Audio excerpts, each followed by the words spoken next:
Hi students, welcome to Prahith Sanskrit world inter first year students. ఈరోజు నేను మీకు 9th బిట్ ఎక్స్ప్లెయిన్ చేస్తున్నాను. ఏకవాక్య సమాధాన ప్రశ్న ఫ్రమ్ పద్యభాగ.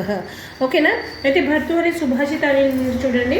ఫస్ట్ క్వశ్చన్, తర్వః కైః నమ్రః భవంతి. తర్వః కైః నమ్రః భవంతి అంటే ఏంటంటే చెట్లు వేటి ద్వారా కింద వంగుచున్నావి. చెట్లు వేటిచే క్రిందకు వంగుతున్నాయి అంటే చెట్లు ఎప్పుడు వంగుతాయి అని అర్థం అన్నమాట. తర్వః ఫలోద్రమైః నమ్రః భవంతి. అర్థమైందా? తర్వః అంటే చెట్టు అనమాట. ఫలోద్రమైః అంటే ఫ్రూట్స్ కావడం అన్నట్టు. అంటే చెట్టు ఎప్పుడు వంగుతాయి, దానికి ఎప్పుడైతే ఫ్రూట్స్ వస్తాయో ఫ్రూట్స్ వచ్చినప్పుడు అవి కిందికి వంగుతాయి అని అర్థం అన్నమాట. తర్వః అంటే చెట్లు, ఫలం అంటే ఏంటి, ఫ్రూట్ వచ్చినప్పుడే వంగుతుంది కదా.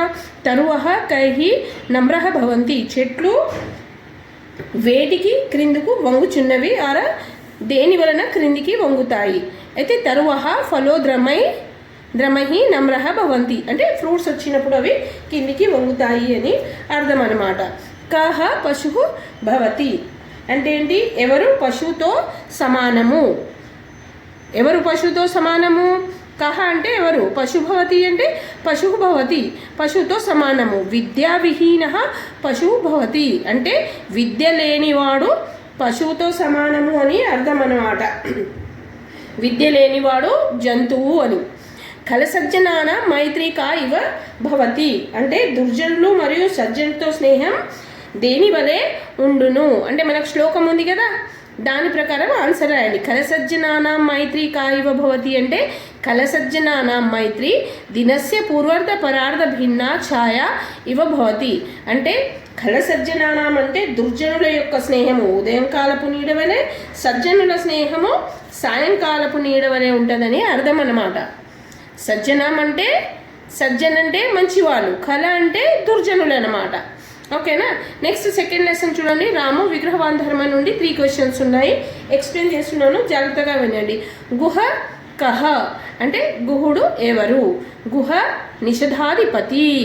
ఎవరు గుహ, ఎవరు నిషధాధిపతి. తర్వాత సెకండ్ క్వశ్చన్ ఏముంది చూడండి. రామః కస్య శాసన చిత్రకూటే నెవసర్ అంటే ఏంటి, ఎవరు ఆజ్ఞతో రాముడు చిత్రకూటానికి వెళ్ళాడు, అక్కడ నివసిస్తున్నాడు అని అర్థము. అంటే చిత్రకూటంలో ఎందుకు వెళ్ళి నివసించాడైనా, భరద్వాజ ముని ఆజ్ఞ ప్రకారమే వెళ్ళాడు కదా, అదే రాయాలి. రామః భరద్వాజస్య శాసన చిత్రకూటే నెవసత్ అంటే భరద్వాజ ముని ఆజ్ఞ మేరకు తను చిత్రకూటకు వెళ్ళి ఉన్నారనమాట. తర్వాత నెక్స్ట్ చూడండి. భరతః కుత్ర రాజ్యం కరోత్ అంటే భరతుడు ఎక్కడి నుండి రాజ్యపాలన చేశాడు. భరతః నందిగ్రామే రాజ్యం కరోత్ అంటే నందిగ్రామంలో ఉంటూ రాజ్యపాలన చేశాడు. ఓకేనా? థర్డ్ లెసన్ రండి. లక్ష్యశుద్ధి. లక్ష్యశుద్ధిలో 3 క్వశ్చన్స్ చూడండి. సలీలే అవగాళం ద్రోణం కః జగ్రాహ. సలీలే అంటే వాటర్ అనమాట, అంటే నీటిలో మునిగిన ద్రోణుణ్ణి ఎవరు పట్టుకున్నారు అని అర్థం అన్నమాట. సలీలే అవగాళం ద్రోణం కాహ జగ్రాహ అంటే నీటిలో అతను వెళ్తాడు కదా, నీటిలో దిగినప్పుడు ద్రోణాచార్యుని ఎవరు పట్టుకున్నారు. సలీలే అవగాఢం ద్రోణం గ్రాహ జగ్రాహ అంటే గ్రాహ అంటే ఏంటి, క్రొకడైల్ అనమాట, మొసలి పట్టుకుంటుంది కదా. సో వాటర్లో దిగినప్పుడు ద్రోణాచార్యునికి మొసలి పట్టుకుంది అని ఆన్సర్ అనమాట. గురుహు పార్థాః కిం నామానం అస్త్రం దదౌ అంటే గురు తన పార్థునికి అంటే అర్జునునికి ఏ పేరు గల అస్త్రం ఇచ్చారు. గురుహు పార్థాయ కిం నామానం అస్త్రం దదౌ. గురుహు పార్థాయ బ్రహ్మశిర నామానం అస్త్రం దదౌ. బ్రహ్మశిర అనే అస్త్రాన్ని ఇచ్చారు అని అర్థం. ఓకేనా? థర్డ్ క్వశ్చన్ చూడండి. బ్రహ్మశిర నామ అస్త్రం లోకేషు కీదృశం నిగధ్యతే అంటే బ్రహ్మశిరము అనే అస్త్రము లోకమందు ఎలాంటిదని చెప్పబడుచున్నది అంటే బ్రహ్మశిరాస్త్రం ఎటువంటిది అని అర్థము. అయితే ఆన్సర్ ఏం లేదు ఇక్కడ. బ్రహ్మశిర నామం అస్త్రం లోకేషు అసమాన్యం ఇది నిగధ్యతే అంటే బ్రహ్మశిరము అనే పేరు గల అస్త్రం లోకంలో అసామాన్యమైనది, సామాన్యమైనది కాదది, అసామాన్యమైనది అని చెప్పబడుతుంది అని అర్థం అన్నమాట. ఓకేనా? అయితే ఇప్పుడు చూడండి. నెక్స్ట్ మనకు శ్రీకృష్ణస్య గురుదక్షిణ. శ్రీకృష్ణస్య గురుదక్షిణ. జాగ్రత్తగా చూడండి. ఫస్ట్ క్వశ్చన్ ఏముందంటే కృష్ణ బలరామో గర్గాత్ కిం అతిష్టతాం. కృష్ణ బలరామో గర్గాత్ కిం అతిష్టతాం అంటే కృష్ణ బలరాములు గర్గముని దగ్గర నుండి ఏమి నేర్చుకున్నారు. ఓకేనా? ఆన్సర్ చూడండి. కృష్ణ బలరామో గర్గాత్ గాయత్రం వ్రతం అతిష్టతాం. అయితే కృష్ణ బలరాములు గర్గముని దగ్గర గాయత్ర వ్రతం అనేది నేర్చుకున్నారు అన్నమాట. ఓకేనా? కృష్ణ బలరాములు గర్గుని నుండి గాయత్రి వ్రతమును తెలుసుకున్నారు. కృష్ణ బలరామో గర్గాత్ కిం అతిష్టతాం. కృష్ణ బలరామో గర్గాత్ గాయత్రం వ్రతం అతిష్టతాం. రైట్. తర్వాత నెక్స్ట్ యమస్య దైతాపురి కా అంటే యమునికి ఇష్టమైన నగరము ఏది? అయితే యమస్య దైతాపురి సంయమని. అయితే యమునికి ఇష్టమైన నగరం ఏంటి? సంయమని అనేది యమునికి ఇష్టమైన నగరం అన్నమాట.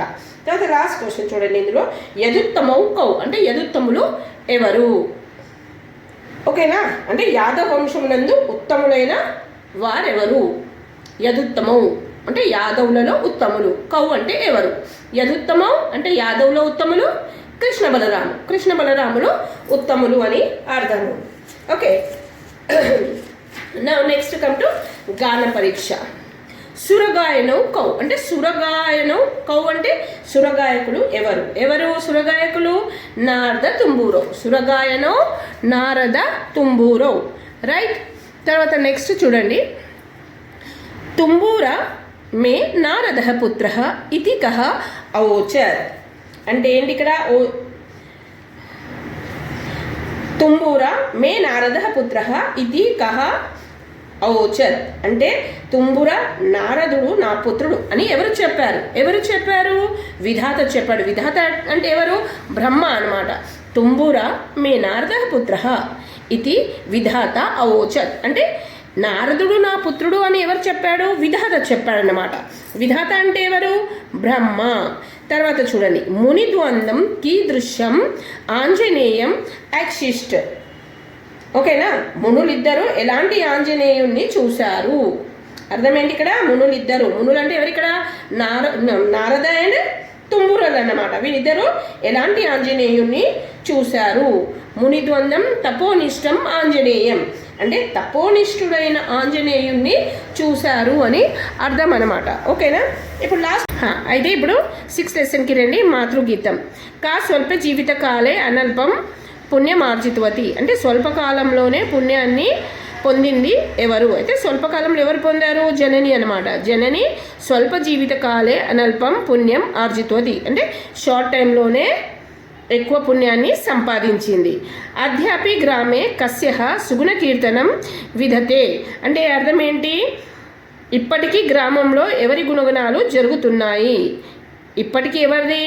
అధ్యాపి గ్రామే జనన్య ఒకటి జనన్య లేకపోతే గీర్వన వాణ్య ఏదైనా ఒకటి రాయొచ్చు.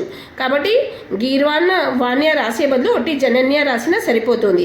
అధ్యాపి గ్రామే జనన్య సుగుణ కీర్తనం విధతే అంటే తల్లి యొక్క గుణాలు ఇప్పటికీ గుణగణాలు జరుగుతున్నాయి గ్రామంలో అని అర్థం. ప్రాణినాం పరం సుఖదాక అంటే ప్రాణులందరికీ గొప్ప సుఖమును ఇచ్చినది ఎవరు? ప్రాణినాం పరం సుఖదాక ప్రాణులకు సుఖం ఎవరిస్తారు? ప్రాణినాం పరం సుఖదా జనని అంటే తల్లి వలనే జీవులకు సుఖము అనేది కలుగుతుంది. జనని ఆర్ మాత. ఇక్కడ కూడా మీరు జనన్య అని రాయండి, కాదంటే గీర్వాణ వాణ్య రాయండి. రెండిట్లో ఏదైనా ఒకటి రాయండి. గీర్వాణ వాణ్య అనేది మీకు ఈజీ అవుతాయి. ఓకే. కాదు అంటే జనన్య. అర్థమైందా? జనన్య అంటే ఇక్కడ తల్లి అన్నమాట. ఓకేనా? తల్లి గుణగణాలు ఎప్పటికీ జరుగుతూనే ఉంటాయి. అవునా? తల్లియే ప్రతి చోట కీర్తించబడుతుంది. అయితే ఇది మీకు ఈ 6 లెసన్స్ కంప్లీట్ అయినాయి. ఒకవేళ మీకు క్వశ్చన్ ఆన్సర్స్ అన్నీ బాగా అర్థమై ఉంటే దీన్ని లైక్ చేయండి, షేర్ చేయండి, సబ్స్క్రైబ్ చేయని వాళ్ళు సబ్స్క్రైబ్ చేయండి. ఇంకేమైనా డౌట్స్ ఉంటే కమెంట్ బాక్స్లో కమెంట్ పెట్టండి. ఆ కమెంట్ని బట్టి నేను నెక్స్ట్ వీడియో పంపిస్తాను. Thank you for watching.